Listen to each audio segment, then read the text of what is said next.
நெடுந்துயர் யாவும் நான் மறக்க உன்னை பாடி உயிர் உருக சிவசிவா.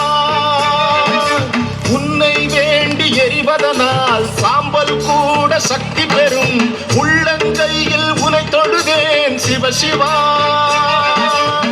ஆதிமூல பரம்பொருளே வானம் யாவும் உன்னிறமே. உன்னைத்தானே வேண்டி வந்தேன் எந்த ஈசனே.